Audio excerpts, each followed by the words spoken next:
Assalamualaikum warahmatullahi wabarakatuh. Perkenalkan, nama saya Salman Al-Hafiz dengan NIM 1203031111. Di sini saya akan meresum sebuah mata kuliah hukum konstitusi yang dibimbing atau di dosen pengampu ialah Bapak Lutfi Fahrurijal, SYMH. Untuk mempersingkat waktu, pertemuan kedua yaitu mengenai konsep konstitusi. Yunani, konsep konstitusi berasal dari bahasa Latin yaitu constitutio. Istilah ini berkaitan dengan kata ius atau jus yang memiliki arti hukum atau prinsip, sehingga konstitusi bisa diartikan sebagai suatu pernyataan mengenai susunan dan bentuk negara, di mana yang dipersiapkan sebelum maupun sesudah negara yang bersangkutan berdiri. Menurut Aristoteles, klasifikasi konstitusi bergantung kepada beberapa hal, yakni tujuan negara dan cara memimpin pemerintahannya. Tujuan tertinggi dari negara adalah kehidupan yang baik, dan hal ini merupakan kepentingan yang untuk seluruh warga masyarakat. Adapun menurut Yunani, konstitusionalisme sendiri dapat dimaknai dari tulisan-tulisan dari Plato dan Aristoteles. Menurut filsuf, ini ujian atas kewarganegaraan yang baik dan kepatuhannya terhadap undang-undang dan konstitusi. Adapun yang ketiga, Roma, konstitusi Romawi sendiri muncul di latar belakangnya oleh suatu kenyataan bahwa Romawi juga merupakan negara kota seperti juga di Yunani. Tetapi sejak tahun pertama keberadaannya telah dikelilingi dan yang memusuhinya mendorong muncul politik terancam oleh negara-negara ekspansi yang tidak pernah lenyap dari kekaisaran Romawi terkalahkan oleh dunia peradaban. Adapun menurut Inggris, konstitusi merupakan akumulasi dari berbagai undang-undang, presiden yudisial, konvensi, perjanjian, dan sumber-sumber yang lain secara kolektif dapat disebut sebagai konstitusi Inggris. Dengan demikian, lebih tepat untuk menggambarkan konstitusi Inggris atau konstitusi yang tidak terkodifikasi daripada yang tertulis. Konstitusi menurut para ahli yang pertama ialah Elzevir van Apeldoorn. Konstitusi ini adalah hukum dasar yang mencakup undang-undang dasar, yakni hukum dasar tertulis dan hukum dasar yang tidak tertulis atau dikenal sebagai konvensi. Adapun menurut Brian Thompson, secara sederhana menurut Brian, bahwa konstitusi itu berisi rules atau aturan-aturan yang beroperasi di suatu organisasi. Tentu organisasi dimaksud beragam bentuk kompleksitas strukturnya, mulai dari organisasi mahasiswa sampai negara. Adapun menurut Bagirmanan menyebut konstitusi sebagai kaidah yang tertuang dalam suatu dokumen, khususnya yang dikenal dengan sebutan Undang-Undang Dasar, sebagaimana yang diungkapkan oleh Prof. Bagirmanan, bahwa konstitusi ialah sekelompok ketentuan yang mengatur organisasi negara dan susunan pemerintah suatu negara. Adapun yang keempat, Herman Heller. Menurut Herman Heller, konstitusi lebih luas daripada undang-undang. Konstitusi tidak hanya bersifat yuridis, tetapi sosiologis dan politis. Adapun tujuan, fungsi, muatan, prinsip dasar, dan klasifikasi konstitusi ini, yang pertama, tujuannya untuk melepaskan kontrol kekuasaan dari penguasaan sendiri, bisa juga memberikan perlindungan terhadap hak asasi manusia, sehingga dengan adanya konstitusi, maka setiap penguasa dan masyarakat wajib menghormati HAM dan berhak mendapatkan perlindungan dalam melakukan haknya. Adapun yang kedua, fungsi, untuk membatasi kewenangan tindakan pemerintah untuk menjamin hak-hak yang diperintahkan dan merumuskan pelaksanaan kekuasaan yang berdaulat. Adapun yang ketiga, muatan. Yang pertama mungkin pembentukan negara, organ negara.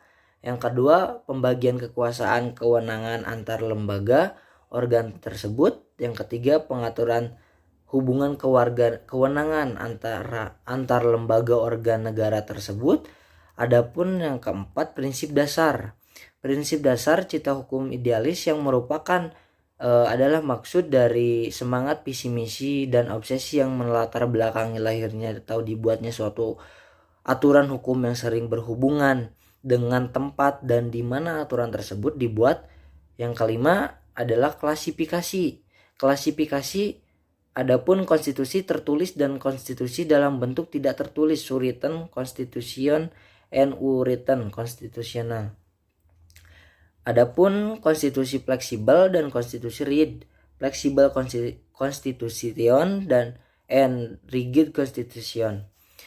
Adapun konstitusi derajat tinggi dan tidak berderajat tinggi. Adapun konstitusi serikat dan konstitusi kesatuan. Adapun konstitusi sistem pemerintahan presidensil dan konstitusi sistem pemerintahan parlementer. Pada pertemuan ketiga, ini yang membahas mengenai sejarah konstitusi. Sejarah konstitusi sebagai suatu kerangka kehidupan politik telah disusun melalui oleh hukum pada zaman Yunani, dan pada saat itu telah mengambil beberapa kumpulan hukum kodifikasi pada tahun 624 sampai dengan 404 Masehi. Kemudian pada masa Kekaisaran Romawi, pengertian konstitusi diartikan sebuah kumpulan atau suatu kumpulan ketentuan serta peraturan yang dibuat oleh para kaisar. Konstitusi Romawi memiliki pengaruh yang cukup besar sampai pada abad pertengahan dan kemudian menumbuhkan aspirasi bagi tumbuhnya paham Dewan Perwakilan dan nasionalisme. Paham tersebut mediacikal bakal munculnya paham konstitusionalisme ini modern. Yang kedua, adanya perkembangan konstitusi.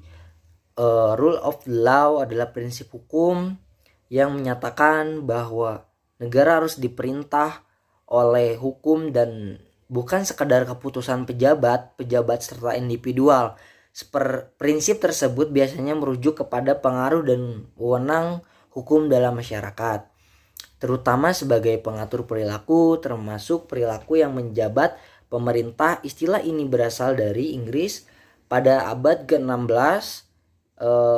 Berikutnya teolog Skotlandia Samuel Rutherford menggunakan istilah tersebut dalam argumennya untuk menentang hak ilahi raja. Adapun yang ketiga, kedudukan konstitusi. Konstitusi menempati kedudukan yang paling penting dalam kehidupan bangsa dan bernegara. Konstitusi merupakan ide-ide dasar yang digariskan oleh the founding father serta memberikan arahan dan pedoman bagi para generasi penerus bangsa dalam mengemudikan suatu negara yang dipimpin. Kedudukan konstitusi dapat disebut sebagai yang pertama adalah hukum dasar tertinggi, hukum dasar. Hal ini dikarenakan dalam konstitusi terdapat aturan-aturan pokok mengenai penyelenggaraan negara sebagai suatu badan dan lembaga pemerintahan yang memberikan kekuasaan serta adanya suatu bentuk dan prosedur penggunaan kekuasaan tersebut kepada badan-badan pemerintahan. Adapun hukum tertinggi, hal ini dikarenakan konstitusi mempunyai kedudukan lebih tinggi dibandingkan peraturan-peraturan lain yang ada dalam ketatanegaraan. Maka dari itu aturan yang tingkatnya berada di bawah konstitusi tidak boleh bertentangan dan tentunya tetap harus disesuaikan dengan aturan yang ada dalam konstitusi. Adapun yang keempat, dokumentari konstitusi adalah Piagam Madinah 622, Konstitusi Amerika Serikat 1787, Konstitusi Prancis 1791, Konstitusi Spanyol 1812, Konstitusi Nogueira 1814, Undang-Undang Dasar Belanda 1814, Konstitusi Italia 1848, Konstitusi Swedia 1866. Adapun yang pertemuan keempat ini tentang terbentuknya konstitusi. Latar belakang dari terbentuknya konstitusi Undang-Undang Dasar 45 bermula dari janji Jepang untuk memberikan kemerdekaan bagi bangsa Indonesia di kemudian hari. Janji tersebut antara lain berisi sejak dari dahulu sebelum pecahnya peperangan Asia Timur Raya, Dai Nippon sudah mulai berusaha membebaskan bangsa Indonesia dan dari kekuasaan pemerintah Hindia Belanda. Tentara Dai Nippon serentak menggerakkan angkatan perangnya baik di darat, laut maupun udara untuk mengakhiri kekuasaan penjajahan Belanda. Adapun proses terbentuknya konstitusi, yang pertama given pemberian pembentukan atas dasar pemberian dari seseorang penguasa. Raja memberikan kepada warganya suatu undang-undang dasar, kemudian ia berjanji akan menggunakan kekuasaannya untuk berdasarkan asas-asas tertentu, dan kekuasaan itu akan dijalankan oleh suatu badan tertentu pula. Negara yang memiliki karakter ini ialah Jepang. Yang kedua adapun on purpose, secara sengaja dibuat oleh masyarakat, negara dan petinggi-petinggi negara kesadarannya mereka masing-masing. Pembuatan suatu undang-undang dilakukan oleh negara itu didirikan. Contoh negara ialah negara Amerika Serikat. Konstitusi Amerika Serikat disusun oleh Majelis Konstitusi di kota Philadelphia pada 1 Maret 1781 dan disahkan pada 17 September 1787. Adapun yang ketiga, revolusi perlawanan. Dibuat cara revolusi yang menetapkan konstitusi. Pemerintah baru terbentuk sebagai hasil revolusi membuat suatu undang-undang yang kemudian mendapat persetujuan rakyat atau pemerintah tersebut dapat pula mengambil cara lain, yaitu mengadakan suatu musyawarah yang akan menetapkan undang-undang dasar. Dapat terjadi pula apabila revolusi di masyarakat tertindas kepada penguasa yang traktor di suatu wilayah. Contoh ialah negara Prancis pada tahun 1971, negara Uni Soviet 1917, dan negara Spanyol 1932. Stat Fundamental Hasnawiaski berpendapat bahwa Stat Fundamental Norm merupakan sebuah landasan umum dari suatu tatanan hukum undang-undang dasar berdasarkan teori von Steuben der Rechtsdug. Terdapat 4 poin dari teori tersebut, yaitu norma fundamental negara. Norma fundamental negara ialah Stat Fundamental Norm. Adapun yang kedua adalah aturan dasar negara. Adapun yang ketiga, undang-undang formal. Adapun yang keempat, peraturan pelaksanaan dan peraturan otonom. Hal-hal yang mempengaruhi konstitusi asal undang-undang dasar diantaranya yang pertama ideologi, yang merupakan keseluruhan pandangan, cita-cita, nilai dan keyakinan yang ingin diwujudkan dalam kenyataan hidup yang sebenarnya. Adapun yang kedua, norma. Norma merupakan tingkah laku yang harus dilakukan dan tidak boleh dilakukan dalam kehidupan sehari-hari. Dalam hidup sehari-hari berdasarkan suatu alasan yang disertai sanksi-sanksi adalah ancaman atau akibat yang akan diterima apabila norma tidak dijalankan. Adapun pertemuan kelima mengenai isi dan sifat konstitusi. Menurut KCM Wir, dalam wacana politik KCM Wir ini membagi konstitusi ke dalam 2 pengertian, yakni untuk menggambarkan suatu sistem ketatanegaraan, suatu negara dan kumpulan berbagai peraturan yang membentuk, pengatur, pengarah pemerintah. Yang kedua adapun C.F. Strong, konstitusi dalam definisi Strong membuat 3 hal pokok, yakni prinsip-prinsip mengenai kekuasaan pemerintah, prinsip-prinsip mengenai hak-hak warga negara, dan prinsip-prinsip mengenai hubungan antar warga negara dengan pemerintah. Prinsip-prinsip mengenai kekuasaan pemerintah, prinsip-prinsip mengenai hak warga negara, kemudian prinsip-prinsip mengenai hubungan antar warga negara dengan pemerintah. Menurut Bagirmanan menyebut konstitusi sebagai kaidah yang tertuang dalam dokumen khusus yang dikenal sebagai sebutan Undang-Undang Dasar. Sifat konstitusi menurut Dr. Andes Astimrianto SHMH dalam bukunya Teori Konstitusi mengungkapkan ada 6 sifat konstitusi, yaitu sebagai berikut. Yang pertama adalah konstitusi luwes. Berkenaan dengan konstitusi luwes, GS Fontana mengemukakan untuk dapat bertahan lama maka konstitusi tidak terlalu keras dan kaku. Adapun yang kedua, konstitusi tegas.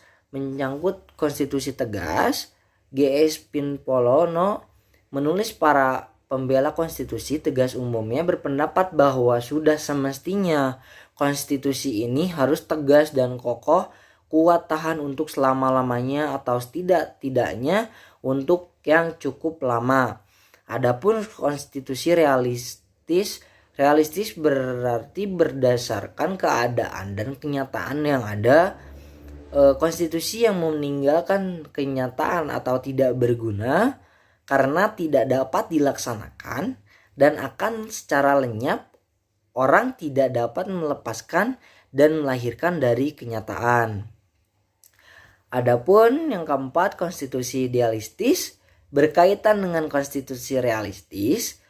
Orang ataupun suatu bangsa hanya dari kenyataan saja, bangsa yang hidup dari kenyataan saja ia akan menjadi statis dan beku, tidak berjalan dan ketinggalan zaman. Jadi stuck. Konstitusi konservatif. Konstitusi harus konservatif dalam arti harus dapat mempertahankan nilai-nilai yang tinggi pada unsur-unsur fundamental negara dan rakyatnya. Unsur-unsur ini tidak boleh tergoyahkan oleh mode atau gejolak emosi. Konstitusi progresif, konstitusi harus juga progresif. Untuk itu maka konstitusi harus diperlengkapi dengan daya penyesuaian. Adapun pertemuan ke-6 mengenai nilai konstitusi. Nilai konstitusi adalah nilai valus sebagai hasil penilaian atau pelaksanaan norma-norma dalam suatu konstitusi. Dalam menyatakan praktik sehubungan dengan hal itu, para penstudi hukum ketika berbicara masalah nilai konstitusi maka selalu mengacu pada teori yang diajukan oleh Karl Marx dalam bukunya Reflection of the Flow, a Constitution in or Revolutioner. Karl Marx membagi 3 tindakan nilai konstitusi ini, yaitu nilai normatif, nominal, dan substantif. Yang pertama, nilai normatif. Suatu konstitusi dikatakan memiliki nilai normatif apabila konstitusi tersebut resmi diterima oleh suatu negara, bangsa, dan bagi mereka konstitusi itu tidak hanya berlaku dalam arti hukum legal, tetapi juga nyatanya berlaku dalam masyarakat dan dalam arti berlaku efektif dan dilaksanakannya secara murni dan konsekuen. Norma-norma konstitusi itulah yang mengatur dan menjadi guideline pada proses-proses politik yang terjadi di masyarakat. Adapun yang kedua, nilai nominal. Konstitusi dikatakan memiliki nilai nominal apabila konstitusi tersebut secara hukum jelas berlaku dan memiliki daya berlaku, namun dalam prakteknya tidak memiliki kenyataan eksistensi.